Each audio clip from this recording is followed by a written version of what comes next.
Episode start होता है तो और जैसा कि शेंग ने चीफ को कहा था कि कॉन्कोबाइन की मदद करना, तो वो वैसी ही मदद करने लगता है। इसके अलावा सारे मिनिस्टर्स खिलाफ होते हैं कि हम एक न्यू बॉर्न बेबी को किंग नहीं बना सकते। चीफ कॉन्कोबाइन का साथ देता है उन सब मिनिस्टर्स को मनाने में कि जब पिछले सारे किंग बन छोटी उम्र में, तो ये बच्चा क्यों नहीं बन सकता। इसीलिए सारी बात मान जाते हैं। अब ये बच्चा तो बहुत छोटा होता है, इसीलिए इस बच्चे की सपोर्ट के लिए किसी और बच्चे की भी जरूरत होती है। तो चीफ कॉन्कोबाइन को किसी मशहूर फैमिली के बच्चे को लाने को कहता है जो कि 5 साल का होता है, जिसका नाम होता है जिजहन। कॉन्कोबाइन मान जाती है, तो कॉन्कोबाइन मान जाती है। दूसरी ही तरफ शेंग शी की माँ से मिलने के लिए चला आता है और उसकी माँ शेंग को चोंग की चीजें दे देती है जो कि किनयान इनके घर पर फेंक कर गया था। अब ये देखते ही शेंग को समझ आ जाता है कि चोंग की डेथ बीमारी से नहीं हुई, इसीलिए ये फैसला कर लेता है कि ये कॉन्कोबाइन को सजा देकर रहेगा और उसकी पोजीशन से इसे हटा देगा। दूसरी ही तरफ आज वो दिन आ जाता है जिसका इसे सदियों से इंतजार था और ये किसी अनाथ बच्चे को किंग बनाने लगती है। अब शी की माँ शेंग का साथ देती है और जब सारे मिनिस्टर्स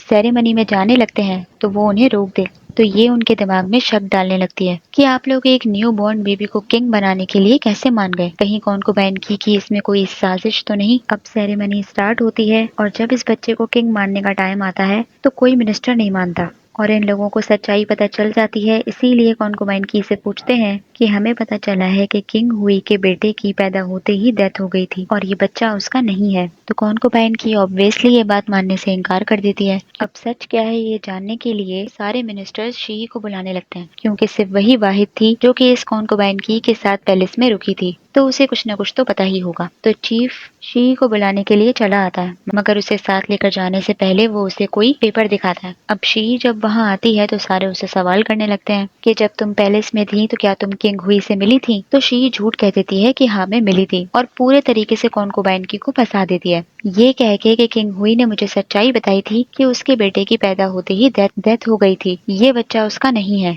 अब ये सुनकर कॉन्कोबाइन भड़क जाती है कि ये झूठ बोल रही है, ये किंग हुई से कैसे मिल सकती है। तो सारे और हैरान होते हैं कि क्यों नहीं मिल सकती, तब तो किंग हुई जिंदा था। तो कॉन्कोबाइन कवर कर लेती है कि उसकी तबीयत बहुत ज्यादा खराब थी, वो कमरे से बाहर नहीं निकल सकता था। मगर कोई भी कॉन्कोबाइन पर भरोसा नहीं करता, क्योंकि सब तो इसे वैसे ही निकालना चाहते हैं। इसीलिए जब शी कहती है कि चोंग की डेथ भी बीमारी से नहीं हुई थी, ये बात किंग हुई ने मुझे खुद बताई है। अब कॉन्कोबाइन को शी की बातें बर्दाश्त नहीं हो रही होती, इसीलिए वो अपने गार्ड्स बुलाने लगती है शी को पकड़ने के लिए, मगर उसके गार्ड्स तो आते ही नहीं है। अब चीफ उन सारे मिनिस्टर्स को पैलेस से बाहर जाने का कहता है और कॉन्कोबाइन से अकेले बात करता है और इसे सच्चाई बता देता है कि शेंग सेंट्रल स्टेट में है और उसको तुम्हारी सारी सच्चाई पता चल चुकी है। अगर तुम अपने खानदान को बचाना तो जो शेंग चाहता है तुम वही करो और जिजहैन को किंग बनाओ। अब इसीलिए कॉन्कोबाइन पूरे तरीके से फंस जाती है, क्योंकि इसकी सारी सच्चाई जो खुल जाती है। इसीलिए ये सारे मिनिस्टर्स के सामने अपने गुनाह को कबूल कर लेती है कि ये बच्चा किंग हुई का नहीं है और जिजहैन को किंग बनाने का कहती है। अब ये लोग सब जिजहैन को किंग बनाने के लिए इसलिए मान जाते हैं क्योंकि शी ने ये भी कहा था कि किंग हुई ने मुझसे ये भी कहा था कि वो चाहता है कि जिजहैन किंग बने। अब साथ ही साथ ये बच्चा तो अनाथ होता है, इसीलिए शी उसे संभाल रही होती है। तो इसकी माँ इसे बताती है कि शेंग पैलेस के अंदर मौजूद है, तुम जाकर उससे मिल सकती हो। तो ये बात सुनते ही शी खुशी खुशी दौड़ी चली आती है और शेंग से पूछती है कि आप अभी तक सेंट्रल स्टेट में क्यों है, गए क्यों नहीं। तो वो इससे कहता है कि मुझे तुम्हारी फिक्र थी, क्योंकि तुम इतनी जल्दी में पैलेस आई थी, तो मुझे डर था कि तुम्हें कहीं कुछ हो ना जाए। अब जब वहाँ होंग आती है तो शी उसे बता देती है कि फैंग की डिवोर्स हो रही है और हुआ कोई प्रेग्नेंट नहीं थी। तो ये बात सुनकर होंग बहुत खुश होती है। शी कहती है जब फैंग आएगा तो वो तुमसे खुद इस बारे में बात कर लेगा। अब शेंग शी को बताता है कि मुझे यहाँ बहुत सारे कामों से निपटना है, इसीलिए मैं 1-2 मंथ सेंट्रल स्टेट में ही रुकूंगा। तो ये बात सुनकर शी खुश होती है और कहती है कि इसका मतलब है कि हमारे पास 2 मंथ हैं।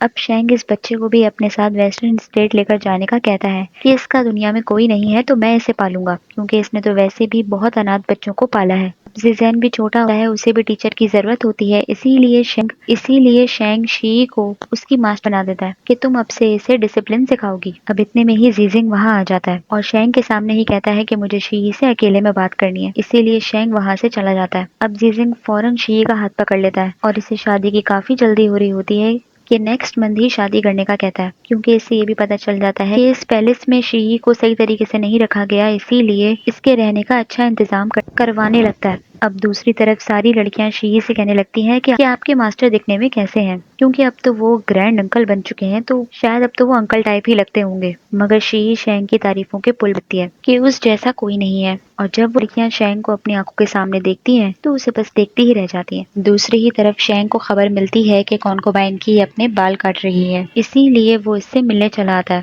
और कॉन्कोबाइन की ये हरकतें जानबूझकर कर रही होती है ताकि ताकि ये शेंग से मदद की भीख मांग सके कि मुझे एक और चांस दे दो। मगर शेंग उसे साफ इनकार कर देता है कि तुमने बहुत जुर्म किए हैं, इसलिए सजा तो तुम्हें मिलेगी। अब कॉन्कोबाइन की के नियान की भी सच्चाई खोल देती है कि वो भी मेरे साथ मिला हुआ था, तो शेंग कहता है कि उसको उसके किए की सजा भी मिल ही जाएगी। अभी फिलहाल ये कॉन्कोबाइन की को उसकी पोजीशन से हटा देता है और इसे टेंपल ले जाने को कहता है। दूसरी ही तरफ दिखाते हैं कि कॉन्कोबाइन की के बुलाने पर उसके गार्ड्स इस वजह से नहीं आए थे क्योंकि वो जीजिंग के साथ मिले हुए हैं, यहाँ तक कि वो मिनिस्टर भी। अब किन्यान जहाँ छुप कर बैठा होता है, होंग उसकी जगह ढूंढ लेती है और उसे सीधा मार देती है, क्योंकि इसने किन्यान से कहा था कि अगर तुमने गद्दारी की तो मैं तुम्हें खुद मार दूंगी। साथ ही साथ जहन किंग बनने वाला होता है, इसीलिए हर प्रिंस हर मिनिस्टर को वापस घर बुला लिया जाता है। अब शेंग इस बात के लिए परेशान होता है कि सब वापस आ गए हैं अपने घर, मगर फैंग अभी तक वापस नहीं आया। वो इनके किसी लेटर्स का जवाब नहीं दे रहा होता। अब नेक्स्ट मंथ ही शी की शादी होने वाली होती है, इसीलिए यान कहता है कि हम इस बहाने को यूज करके फैंग को वापस बुलाते हैं, और अब उसे लेटर शी लिखेगी तो फिर वो जरूर वापस आ जाएगा। तो शी लेटर लिखने के लिए मान जाती है और उसके लिए लेटर लिखकर भिजवा देती है। अब फैंग को जैसे ही शी का लेटर मिलता है तो वो फौरन वापस आने लगता है। अब दिखाते हैं कि बहुत दिन बीत जाते हैं और जिजहैन किंग तो बन जाता है, मगर वो बहुत छोटा होता है, वो हुकूमत तो नहीं कर सकता, इसीलिए उसकी जगह रिजेंट की जरूरत होती है, जो कि कुछ वक्त के लिए किंग बन सके जब तक कि वो बड़ा नहीं हो जाता। अब शेंग को तो किंग बनने में पहले ही इंटरेस्ट नहीं था, इसीलिए वो रिजेंट नहीं बनता। इसीलिए अब रिजेंट बनने की पोजीशन सिर्फ एक ही बंदे को मिल जाती है और वो है जीजेंग। ये लोग इसे किंग बना देते हैं। और अब दिन काफी ही जल्दी गुजर जाते हैं कि कल ही शी की शादी का दिन होता है, इसीलिए जीजिंग उसके लिए शादी का जोड़ा भिजवाता है। अब आज की रात कियाओ शी के साथ रुक जाती है और शी उसे कैजुअल ड्रेसिंग करवा देती है। अब कियाओ ने कभी भी पैलेस अंदर से नहीं देखा होता, इसीलिए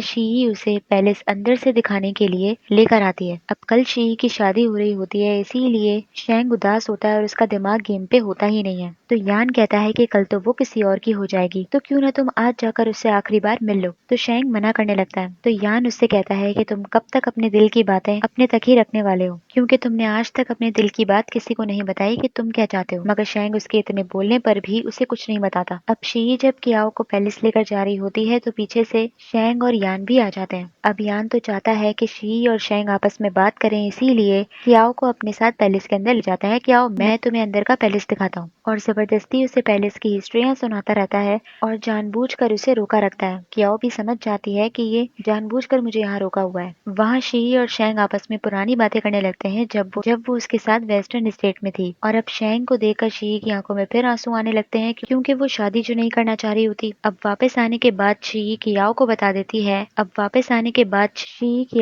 देती है कि बचपन से ही मेरे दिल में कोई और है, मगर मैं जुर्रत नहीं कर सकती उसका नाम किसी को भी बताने की, सिर्फ मेरी माँ को पता है। तो कियाओ उससे पूछती भी है तो भी वो उसे नहीं बताती। अब दूसरी ही तरफ कॉन्कोबाइन की ने किसी अनाथ बच्चे को किंग बनाने की कोशिश की होती है, ये बात तो सबको पता होती है, मगर कुछ अंदर के लोगों के अलावा किसी को ये बात पता नहीं होती कि उसने अपने बेटे किंग हुई को मारा है। इसीलिए रोंगान अब ये टॉपिक उठा लेता है और जंग करने का ऐलान कर देता है कि इन लोगों ने किंग हुई के साथ कुछ न कुछ तो किया है, और इतनी जल्दी में इन्होंने किसी और कास्ट के बच्चे को किंग कैसे बना दिया। फैंग अभी तक वापस सेंट्रल स्टेट नहीं आया होता, वो बस आ ही रहा होता है कि इतने में दुश्मन आ जाते हैं और इसके सारे साथियों को मार देते हैं और इसे चारों तरफ से घेर लिया जाता है।